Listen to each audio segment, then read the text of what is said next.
Жакшы кулк мүнөзгө пайгамбар саллаллаху алейхи ва саллям бейиштин кан сарайлуу болуусуна кепилдик берген. Кимдин мүнөзү чырайлуу болсо пайгамбарыбыз айткан, мен гарантмын деген. Бейиштин ортосунан кан сарай алып бергенге дейт. Ким мүнөзүн кооз, мүнөзү чырайлуу боло турган болсо. Абу Умамадан риваят пайгамбар саллаллаху алейхи ва саллям айтат: "Ана заимун." Мен кепилмин. Неге дейт? "Би байтин фи рабадил жанна лиман таракал мира." Бейиштин четинен бир кан сарай алып бергенге, ким жаңжалды таштаса, эмнени таштаса? Жаңжал, талаш. Кээ бир адамдар бар го, жаңжалчы да.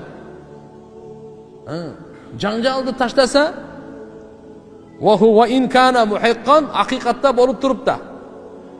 Вакыт болду. Бир хадисти бүтүп коеюн. Пайгамбар саллаллаху алейхи ва саллям айтып атат: "Мен кепилдик берем.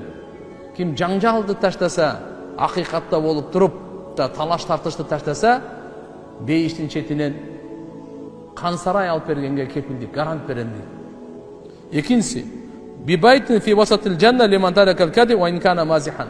Ким жалган сүйлөгөндө таштаса, тамашалап болсун да. Ага бейиштин ортосунан кан сарай алып бергенге кепилдик берем дейт.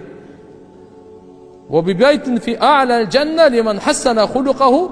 Ким кулк мүнөзүн чырайлуу кылса, ага бейиштин эң жогорку үстүнөн кан сарай алып бергенге гарантмын дейт да. Саллаллаху алейхи ва саллям. Урматтуу туугандар, Алла субханаху ва таала баарыбызга чырайлуу кулк мүнөз берсин. Пайгамбар саллаллаху алейхи ва саллямдын мүнөзүнө мүнөз берсин. Бизге дагы, үй бүлөбүзгө дагы, элибизге, жалпы эле мусулман элдерге Алла Таалам пайгамбарыбыздын мүнөзү менен мүнөздөргөнгө өзү жардам берсин. Пайгамбарыбыздын мүнөзүн баарын айттык.